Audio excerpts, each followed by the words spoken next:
Bismillahirrahmanirrahim. Welcome to PMDC online lecture room. I am lecturer of Islamic Studies second year. آج کا ہمارا topic ہے مسلمانوں کے مسائل. چیپٹر نمبر 3 عصر حاضر اور اسلامی ریاست سے.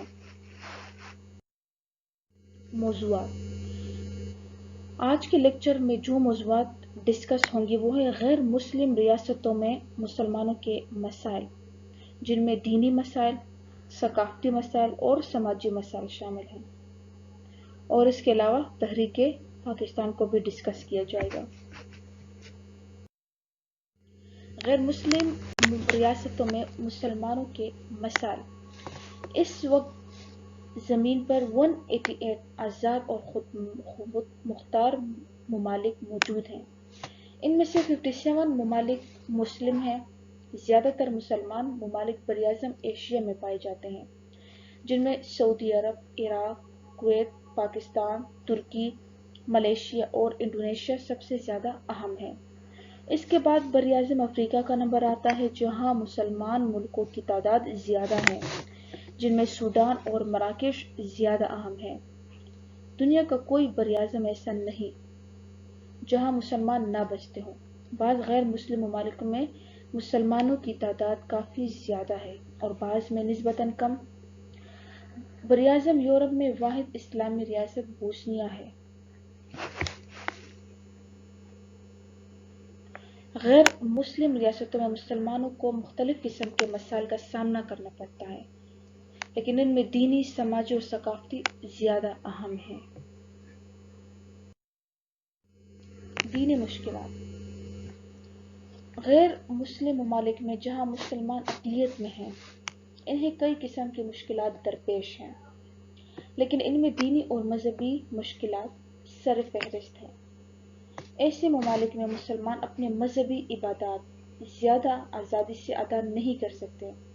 مثلاً جہاں مسلمانوں کی آبادی بکھری ہوتی ہے، وہ 5 وقت کی نماز بھی باقاعدگی سے مساجد میں ادا نہیں کر سکتے، کیونکہ مساجد یا تو بالکل ہے ہی نہیں، یا اگر ہے تو وہ گھر سے بہت دور ہے، جہاں 5 وقت کے لیے جانا محال ہے. اسی طرح عید الاضحیٰ کے موقع پر قربانی کے جانور آسانی سے دستیاب نہیں ہوتے، اور اگر مسلمان کہیں سے بندوبست کر بھی لے تو انہیں ذبح کرنے میں مشکلات پیش آتی ہیں. اس کے علاوہ قربانی کا گوشت تقسیم کرنے بھی مشکلات کا سامنا کرنا پڑتا ہے. رمضان المبارک کے مہینے میں سحر و افطار کے اوقات کے وقت افطاری اور سحری کے اعلانات نہیں ہو سکتے. عیدین کی نمازیں بھی دور جا کر ادا کرنی پڑتی ہیں، کیونکہ مسلمانوں کی آبادی کم ہوتی ہے اور بکھری ہوئی ہوتی ہے. زکوٰۃ کی ادائیگی کے وقت بھی مشکل کا سامنا کرنا پڑتا ہے. اگر مستحق مسلمان قریبی ہمسائے میں نہ ملے تو زکوٰۃ کے پیسے دور علاقوں میں پہنچانے پڑتے ہیں. دینی مسائل سے نبرد آزما ہونے کے لیے ضروری ہے کہ جہاں تک ہو سکے مسلمانوں کو چاہیے کہ ایک ہی علاقے میں رہیں تاکہ مذہبی رسومات کی ادائیگی میں دشواری نہ کرنا پڑے. سماجی مشکلات.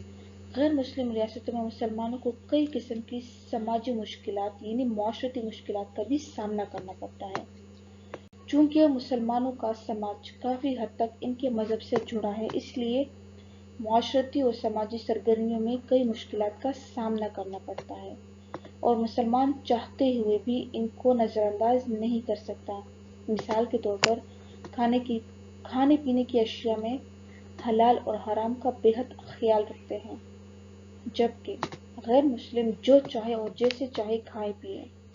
چنانچہ معاشرتی اجتماعات میں انہیں وقت کا دقت کا سامنا کرنا پڑتا ہے.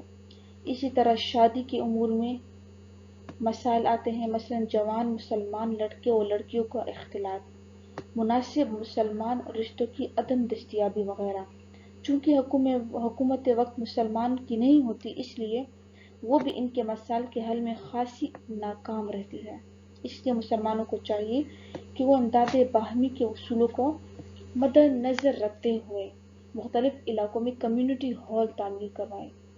یہ حکومتوں پر مناسب انداز میں واضح کریں کہ انہیں کون کون سی سہولتیں درکار ہیں، اور یہ بات باعث تشویش ہے کہ بعض ترقی یافتہ ممالک میں مسلمانوں کو سماجی حقوق ہی حاصل نہیں ہیں۔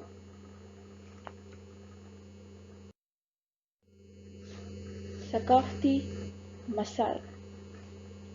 غیر مسلم ریاستوں میں مسلمانوں کو ثقافتی مشکلات کا بھی سامنا کرنا پڑتا ہے، جس کی وجہ سے انہیں بسا اوقات اپنی ثقافت سے بھی منہ موڑنا پڑتا ہے، جن میں لباس ہے، زبان ہے، خوراک، رہائش اور خاندان کے دیگر امور شامل ہیں۔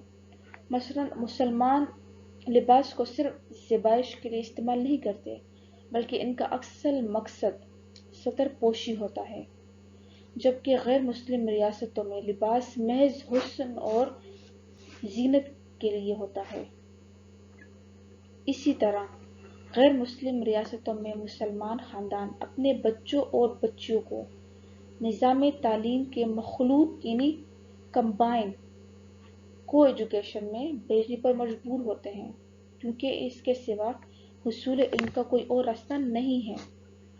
اسی طرح عام روزمرہ زندگی میں مرد اور عورت کا سرعام میل جول اسلامی ثقافت کے مطابق درست نہیں، اور مسلمان اسے دل سے ناپسند کرتے ہیں۔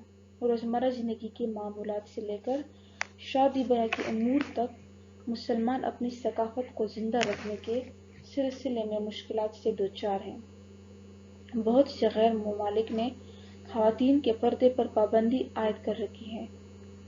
ضرورت اس امر کی ہے کہ مسلم ریاستیں اپنے بھائیوں کی دینی، سماجی اور ثقافتی مشکلات کے حل کے لیے آگے بڑھیں، اور ایسا کچھ لائحہ عمل تیار کریں جس سے ان کے مذہبی، سماجی اور ثقافتی اقدار کو فروغ حاصل کر سکیں۔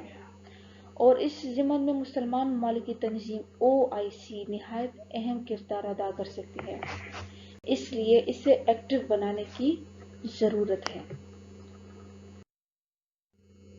تحریک پاکستان۔ 1985 میں کانگریس کی بنیاد کے بعد اکثر مسلمان رہنما اس میں شامل ہوئے، کیونکہ انہیں لگتا تھا کہ کانگریس یہ ایک ایسی پارٹی ہے، سیاسی پارٹی جو ہندوستان کے تمام لوگوں کی نمائندگی کرے گی، خواہ وہ ہندو ہو یا مسلم ہو۔ اس لیے بہت سے مسلمان رہنما اس میں شامل ہوئے، مگر بعد میں ان پر یہ بات واضح ہو گئی کہ کانگریس صرف ہندوؤں کی نمائندہ جماعت ہے۔ اس وقت مسلمانوں کو علیحدہ سیاسی جماعت کی ضرورت محسوس ہوئی، تو انہوں نے 1906 میں مسلم لیگ کا قیام عمل میں لایا، جو بعد میں مسلمانوں کی واحد نمائندہ جماعت کے طور پر سامنے آئی، اور مولانا حسرت موہانی نے ایک منصوبہ پیش کیا جس میں برصغیر کو 2 ریاستوں میں تقسیم کرنے کی بات پائی گئی۔ اسی طرح مولانا محمد علی جوہر، مولانا شوکت علی، مولانا ظفر علی خان نے پاکستان کے تصور کو اخبارات میں شائع کیا۔ تاہم سب سے قابل قدر کارنامہ عظیم شاعر اور فلسفی علامہ اقبال نے سر انجام دیا۔ انہوں نے اپنی شاعری کے ذریعے پاکستان کے قیام کو ضروری بنایا کہ اسلام ہی نظریہ پاکستان کی بنیاد ہے۔ آل انڈیا مسلم لیگ کے ایک اجلاس سے جو الہ آباد میں منعقد ہوا، علامہ اقبال نے خطاب کرتے ہوئے پہلی بار علیحدہ ریاست کا تصور کھلے عام پیش کیا۔ لہٰذا 1937 سے قائد اعظم نے مسلمانوں کے علیحدہ ملک کی جدوجہد کی ذمہ داری سنبھالی، اور انہوں نے برصغیر کے تمام مسلمانوں کو متحد کیا اور ان پر یہ بات واضح کی کہ مسلمان مصیبت میں نہیں گھبراتا۔ یہی وجہ ہے کہ مسلمانان ہند نے قائد اعظم کو اپنا رہنما منتخب کیا اور ان کی ہر بات پہ لبیک کہا۔ قائد اعظم کے آنے کے بعد تحریک پاکستان نے بہت تیزی سے مقبولیت پائی اور کامیابی کے تمام مراحل عبور کیے۔ انہوں نے واضح کیا کہ کانگریس کے عزائم نے مسلمانوں کے لیے کوئی اور راستہ نہیں چھوڑا سوائے اس کے کہ وہ علیحدہ آزاد اسلامی ریاست کے قیام کی جدوجہد کریں۔ 23 مارچ 1940 کو لاہور میں مسلم لیگ کے سالانہ اجلاس میں قراردادیں منظور ہوئی اور انتھک محنت کے بعد بالآخر 14 اگست 1947 کو پاکستان اسلامی ریاست کے طور پر وجود میں آیا۔ اسائنمنٹ: غیر مسلم ریاستوں میں مسلمان کن مسائل سے نبرد آزما ہیں؟ 2016 میں یہ سوال آیا تھا۔ نمبر 2، مسلمانوں کے دینی مسائل پر نوٹ لکھیں۔ شکریہ۔